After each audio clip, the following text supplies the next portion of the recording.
Okay, so the topic we are going to start today is the classes of the companies under the Companies Act 2013 is the point we are going to start. Okay, let's have a look. Yesterday we have seen in a short the kinds of companies.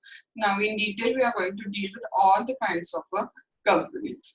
You may have a full broad question for a 7 marks etc. on define company and state the kinds of company, or there may be a short note on individual company, or there may be a certain case studies on the inside points of the kinds of the companies. Okay, so keep your attention. We'll start the Companies Act 2013 kinds of the companies. The growth of the economy and the increase in the complexity of the business operation in the corporate world has led to the emergence of different corporate organizations. जैसे आपको बताया मैंने, economy grow हो रही है तो अलग अलग कॉर्पोरेट ऑर्गेनाइजेशंस भी ग्रो हो रहे हैं. To regulate them, corporate world को रेगुलेट करने के लिए इंडिया में हमारे यहाँ पे कंपनीज एक्ट 2013 है, और जिसमें कंपनीज को अलग अलग क्लासेस में डिवाइड किया गया. Okay, has broadly classified the companies into the various classes. A company may be incorporated as a one-person company, or it may be a private company, or maybe a public company, depending on the number of persons joining it. Again, a company limited हो सकती है, unlimited हो सकती है. Again, in a limited, it may be limited by shares, or it may be a limited by guarantee, or it may be a both. Okay, on the basis of the control, companies can be classified into the associate company, holding company, subsidiary company, and some other kinds of the companies are foreign company, government company, small company, dormant company, nidhi company, company formed for the charitable purposes. Okay, so various different kinds of the companies we are going to deal.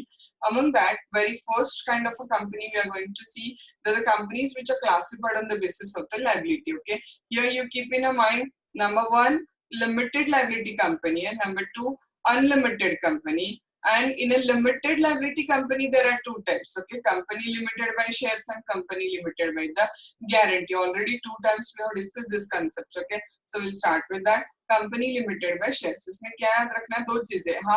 आपका जितना रुपए का shares है उतनी आपकी liability. And if your shares are fully paid, then you are not supposed to pay anything when the company went into liquidation. And if your shares are partly paid, partly not paid, then your liability will be unpaid amount of the shares you have held in the company. That's it. Whatever may be the loss the company is suffering, it may be 10 lakh, 10 crore, whatever. If you have made an investment of 1 lakh rupees share of the company, your liability limits to this particular amount only.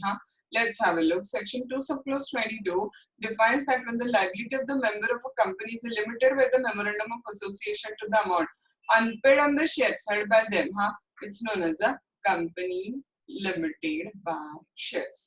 Company के member की liability कितनी होती है बोलो, बस जितने रुपए की उनकी इन्वेस्टमेंट है उतनी उनकी लायबिलिटी है.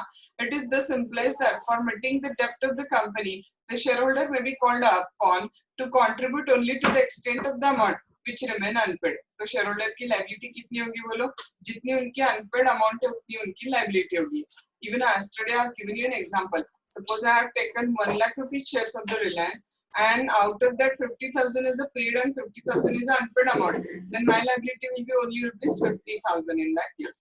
His separate property cannot be encompassed to meet the company's debt. Difference between company and partnership. In a partnership, if your partnership assets become lesser to pay the debt of the creditor, then your personal assets also being held to be liable. But that didn't happen in the company. Okay, if your personal company is unable to pay the debt of the creditor and you are in a category of the limited liability, then your liability will be limited only to the amount remains unpaid on his shareholding.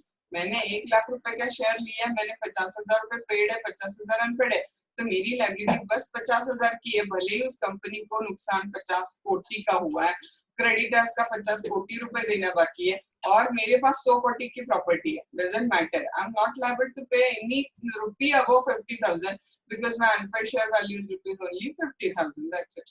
His separate property cannot be encompassed. Okay, liable. Encompass होनी चाहिए तो liable ले लो वहाँ पे. To meet the company's debt. Okay, it may be worthwhile to know that though a shareholder is a co-owner of the company, he is not a co-owner of the company's assets. देखो comment के लिए वगैरह. And पीछे already ये point गया हुआ है हमें लिमिटेड लायबिलिटी में.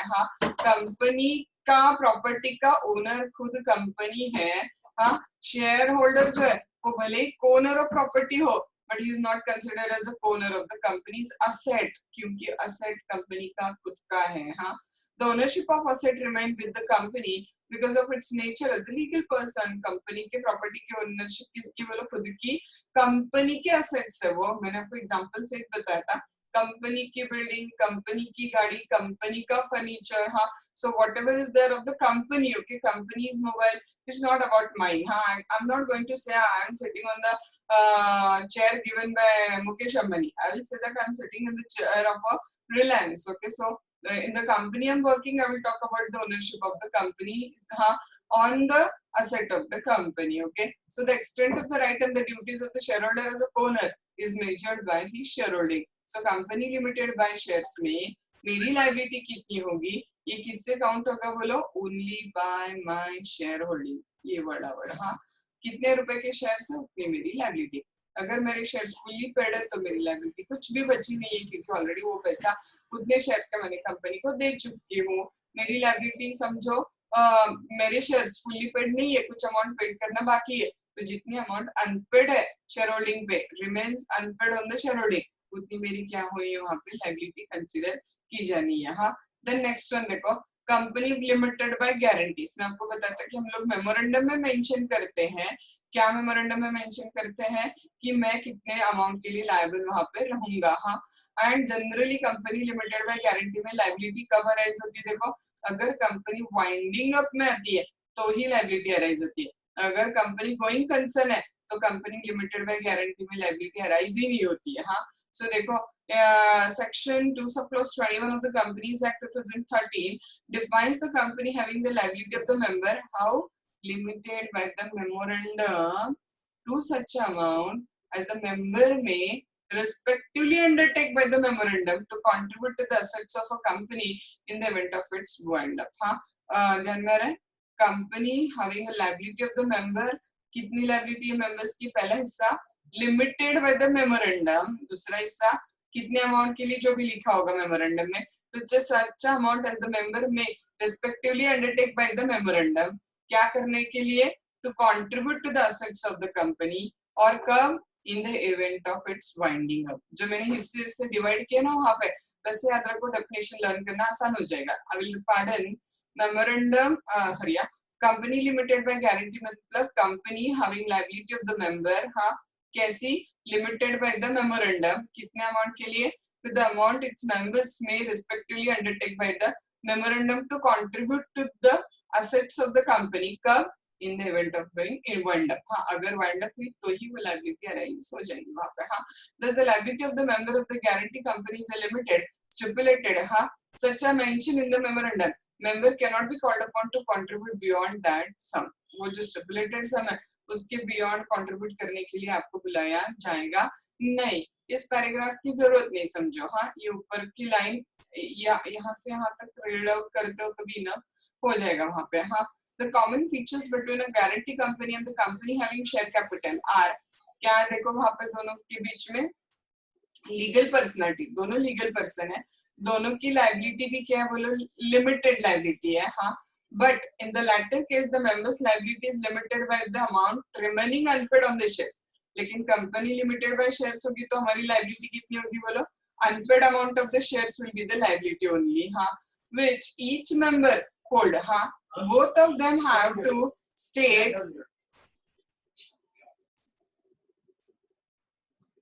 which each member hold, both of them have to state in their memorandum that the members' liability is limited. दोनों के लेकिन मेमोरेंडम ऑफ एसोसिएशन में क्लॉज होता है, लायबिलिटी क्लॉज, वहां पे लिखा होगा कि दोनों केस में लायबिलिटी कैसी बोलो, लिमिटेड लायबिलिटी है, हाँ. बस एक में liability limited by amount of guarantee है और एक में liability limited by the amount of the shares hold है, हाँ. बस दोनों में लायबिलिटी लिमिटेड है और आपको मेमोरेंडम ऑफ एसोसिएशन का एक क्लॉज होता है called as the liability clause, जिसमें लिखना पड़ता है कि कंपनी के शेयर होल्डर्स की लायबिलिटी क्या होगी बोलो, वहां पर लिमिटेड लायबिलिटी होगी. लेकिन दोनों में डिफरेंस बिटवीन भी है, हाँ.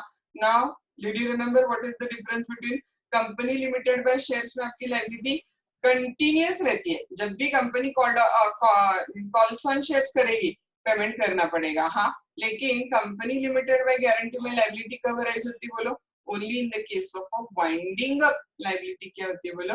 अराइज होती है। कंपनी लिमिटेड बाय शेयर्स में लायबिलिटी कंटिन्यूस रहती है, हाँ। जब भी कंपनी कॉल्स ऑन शेयर्स करेगी पेमेंट करना पड़ेगा, but company limited by guarantee में लायबिलिटी कब अराइज होती है बोलो?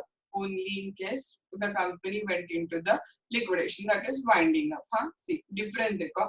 However, the point of distinction between the two of the companies is that in the former case members may be called upon to discharge the liability only after the commencement of the winding up. Then company limited by guarantee में कब liability arise होगी बोलो? Only when winding up process started, हाँ, subject to condition. but हमारी जो routine shareholder वाली company है, but in the latter case may be called upon to do so, here you come, हाँ, at any time either during the company's life or during the winding up, हाँ।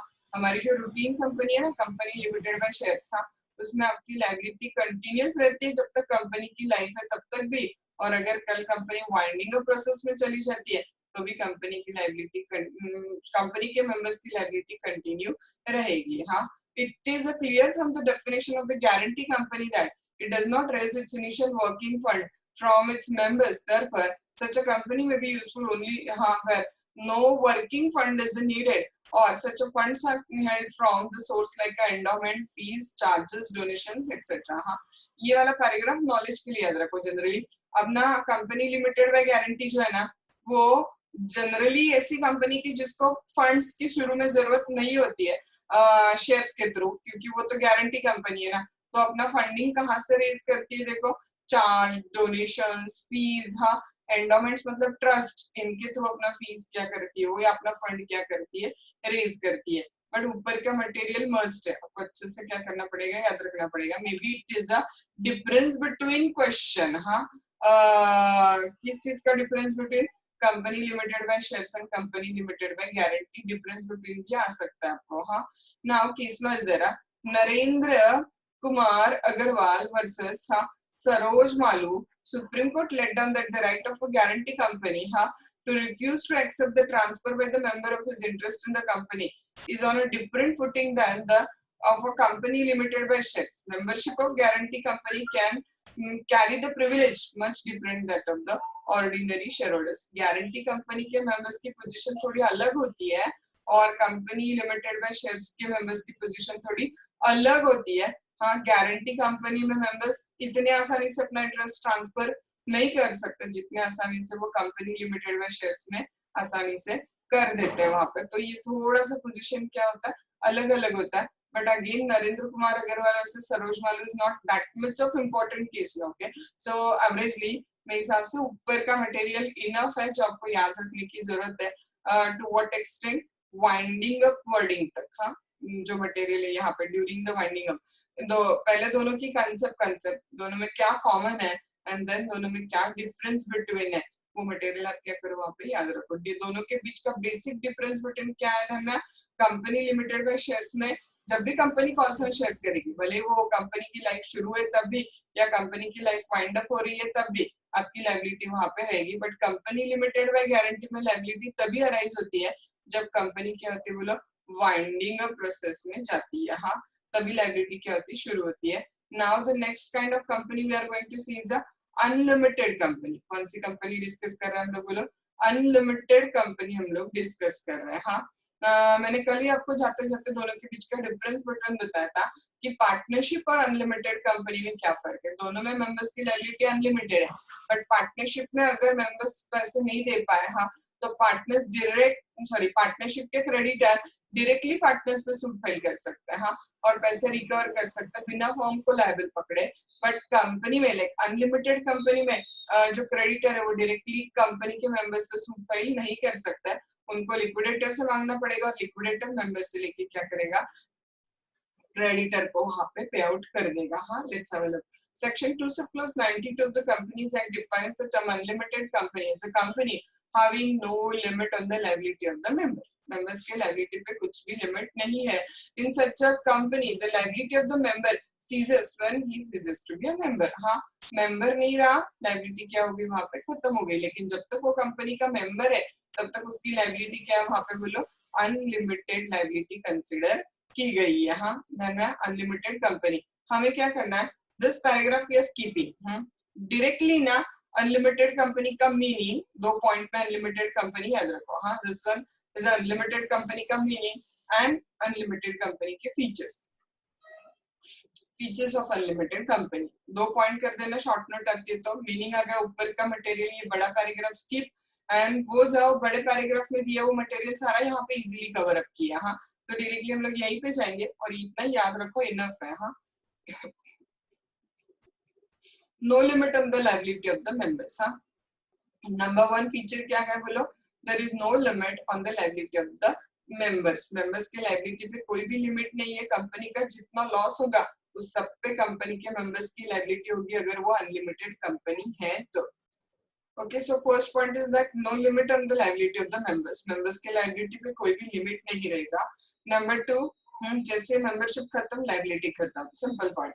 The liability ceases to, हाँ, on when he ceases to be a member. हाँ, number 3 देखो, the liability is not unlimited till the time company is not wound up. हाँ, members can be called to contribute only in the event of the winding up of a company. Company wind up होती है तो ही क्या होता है वहां पे members को कॉल अपन किया जाता है लायबिलिटी पे करने के लिए। हाँ, liability of each member extend to the amount of the company's debt and liabilities. जितनी कंपनी की लायबिलिटी उतनी पूरी की पूरी किसकी लायबिलिटी हो सकती है वहां पे, मेंबर्स की लायबिलिटी हो सकती है। हाँ, however he can claim contribution from the others member. Other बाकी मेंबर्स से वो कंट्रीब्यूशन क्या कर सकता है, बाद में मांग सकता है। सेम पार्टनर्स जैसा कि भले एक पार्टनर ने पेमेंट कर दिया लेकिन बाद में वो बाकी पार्टनर्स से क्या कर सकता है वहां पे कंट्रीब्यूशन मांग सकता है। देखो नंबर्स देख के रखो। Number 1, no limit on the liability of the member. Number 2, liability खत्म जब मेंबरशिप खत्म, तो liability ceases on when he ceases to be a member. Number 3, liability is not unlimited till the time company is not wind up. Unlimited liability कब शुरू होगी बोलो, company wind up होने के बाद ही। So member can be called upon to contribute only in the event of a winding up of company. हाँ, then जितनी कंपनी की डेब्ट है उतना पूरा का पूरा कंपनी के मेंबर की लायबिलिटी है।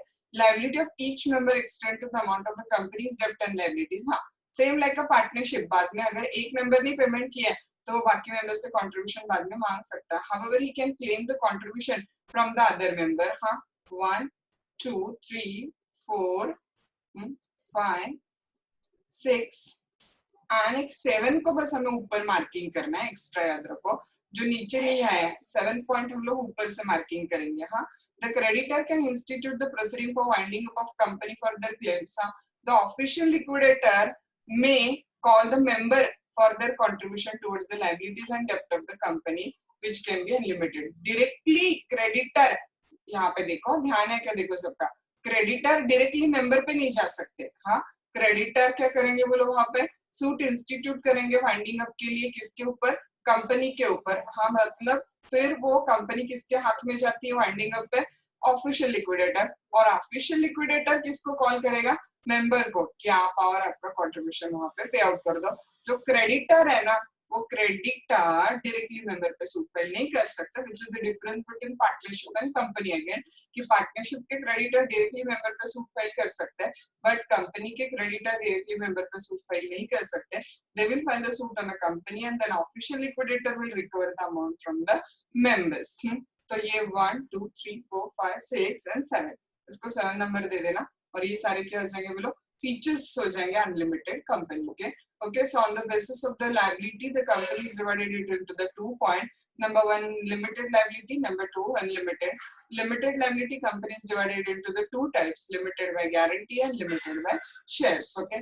Now, on the basis of number of persons in the company, the very first type of a company, which is a very new company for all of you, that is 1% company. 2013 Act के पहले कभी भी किसी ने सोचा नहीं था कि एक व्यक्ति ही हाँ कंपनी फॉर्म कर सकता है। But even sole proprietorship business जिनका है उनको भी कॉर्पोरेट फॉर्म ऑफ बिजनेस के बेनिफिट्स मिल जाए, उनको भी कॉर्पोरेट बेनिफिट को एंजॉय करने की अपॉर्चुनिटी मिल जाए। इसलिए हमारे लॉ मेकर्स ने 1% को भी अलाउ कर दिया कि वो कंपनी फॉर्म कर सकता है। हाँ, तो कैसे कर सकता है उसके लिए कुछ नियम है, रूल्स है। we'll go into that details. Okay, so Companies Act 2013 introduced a new class of a company which is incorporated by how much person? Single person. Okay, now definition देखो वहाँ पे Section 2 subclause 62 of the Companies Act define one person company is a company having only one person as a member. कितने member होंगे बोलो वहाँ पे? Only one person will be a member in that particular case.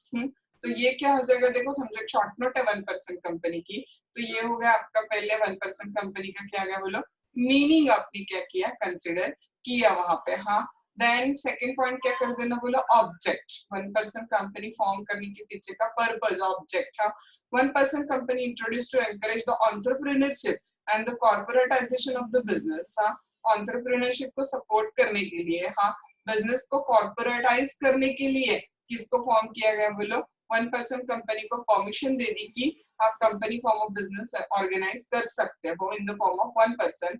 OPC differ from sole proprietorship in respect of OPC एक single legal entity आपको पता है. हाँ, विद लिमिटेड लायबिलिटी है इसके भी मेंबर्स की. और सोल प्रोप्राइटरशिप आपका अगर अपना पर्सनल बिजनेस है तो आपको पता है कि आपकी लायबिलिटी भी अनलिमिटेड होती है. हाँ, और you are not a separate legal entity. Sole proprietorship मतलब ही मालिक और मालिकी मतलब sole proprietorship. हाँ, the liability of owner is not restricted and extend to the owner's entire asset contributing of the official and personal. तो एक तरह का difference between paragraph B है ये यहाँ पे. हाँ, देन नेक्स्ट वन देखो, इस पैराग्राफ की जरूरत नहीं है, ये जो दो लाइन है डायरेक्टली नीचे आ सकते हो. हाँ, according to section 3(1) of the Companies Act 2013, हाँ, OPC is a private limited company. OPC क्या बोले? Private limited company है. हाँ, with the minimum paid up share capital as prescribed and has at least one member. इसका minimum paid up share capital क्या होगा बोलो? जो time to time government prescribe करेगा.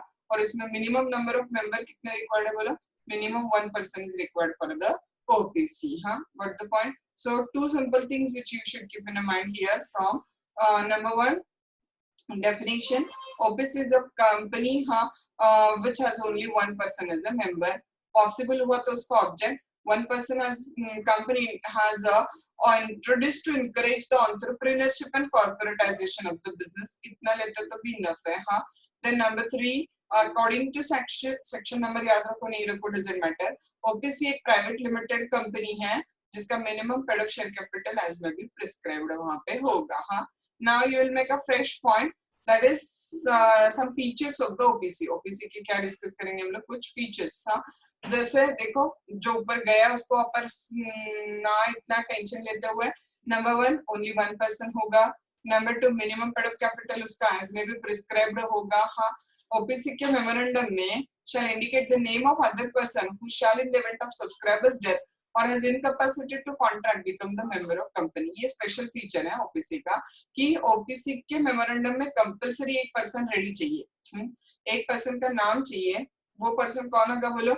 अगर अपने OPC का जो एक मेंबर है ना उसकी डेथ, इंसॉल्वेंसी, इनकैपेसिटी कुछ हो जाती है तो कंपनी बनना पड़े इसलिए या कंपनी को इतना हाथ में ले ले अपने इसलिए डायरेक्टली अगर वो जो OPC का प्रेजेंट मेंबर है, हाँ, जो एक मेंबर है उसकी डेथ, इंसॉल्वेंसी, इनकैपेसिटी कुछ हो जाती है तो कंपनी डायरेक्टली इसके हाथ में जाएगी. इसलिए OPC के मेमोरेंडम में एक व्यक्ति कंपलसरी नेम्ड चाहिए कि अगर इसको कुछ हुआ, हाँ, इसका डेथ, इंसॉल्वेंसी वगैरह कुछ भी हुआ तो डायरेक्टली कंपनी इसके हाथ में चली जाएगी. ये मेंबर ऑटोमेटिकली बन जाएगा. हाँ, the memorandum shall indicate the name of the other person who shall in the event of subscribers death or is incapacity to contract become the member of the company. Then next one देखो, the other person whose name the other person whose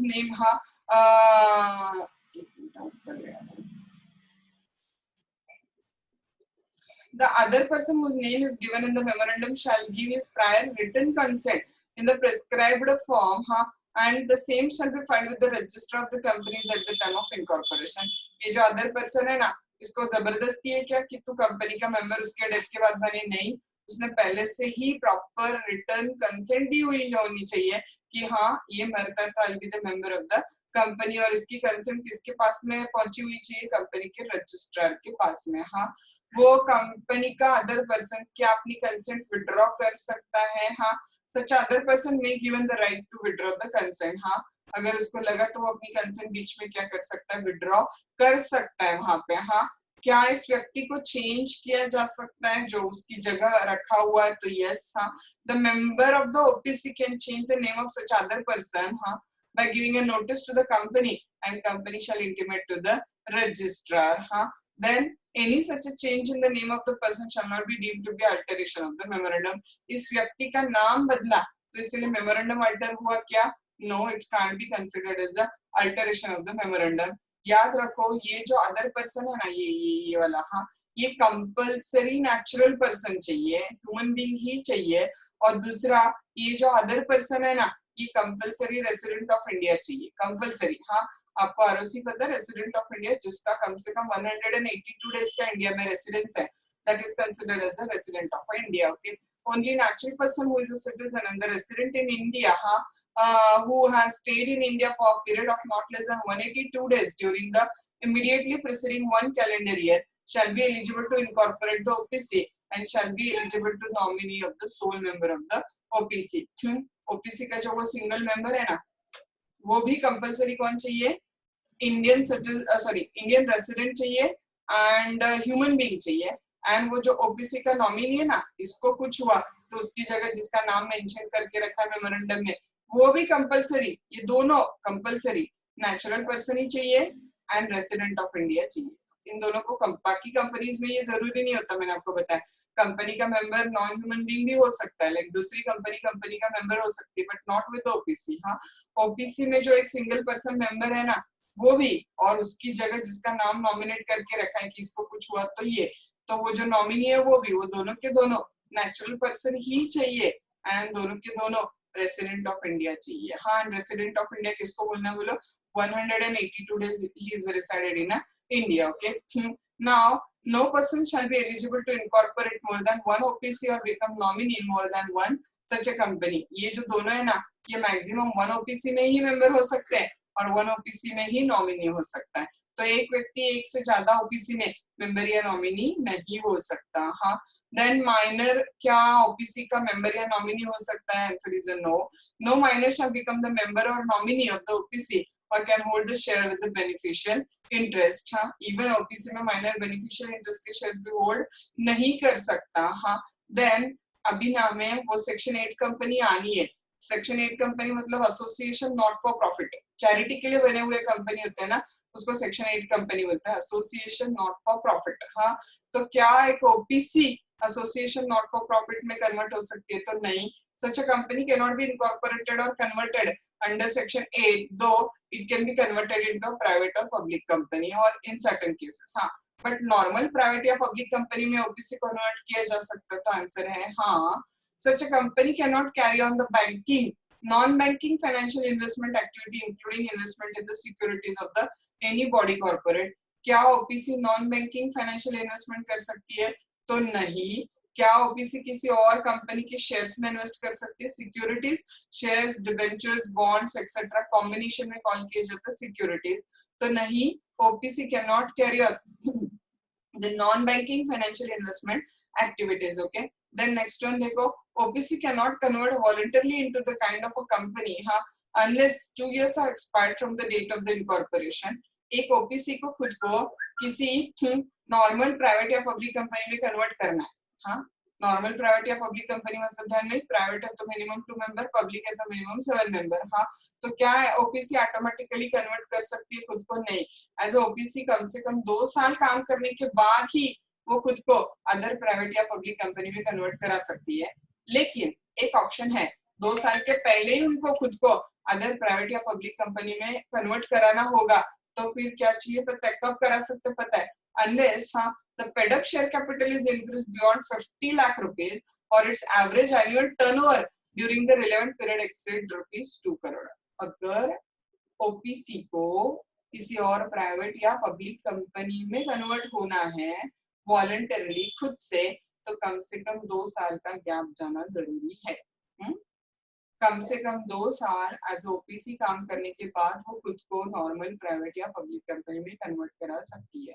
अगर इसके पहले OPC public या private company में convert होना चाहती है, तो अगर उस ओपीसी का जो पेड अप कैपिटल है, पेड अप शेयर कैपिटल है, वो 50 लाख के बियॉन्ड जाता है, या उस ओपीसी का एवरेज टर्नओवर 2 करोड़ से ज्यादा जाता है तो वो ऑटोमेटिकली ओपीसी नहीं रहती है, वो किस में कन्वर्ट हो जाएगी बोलो, it is going to be get converted into the normal private या public company. Okay, and final point है ओपीसी अगर किसी भी प्रोविजन को वायलेट करती है कंपनी लॉ के तो पनिशमेंट इज देयर। हाँ, इफ वन पर्सन कंपनी और the officer of the company contravene the provision, they shall be punishable with a fine may extend to the 10,000 rupees or with a further fine which may extend to the 1,000 rupees for every day after the first during the contravention continues।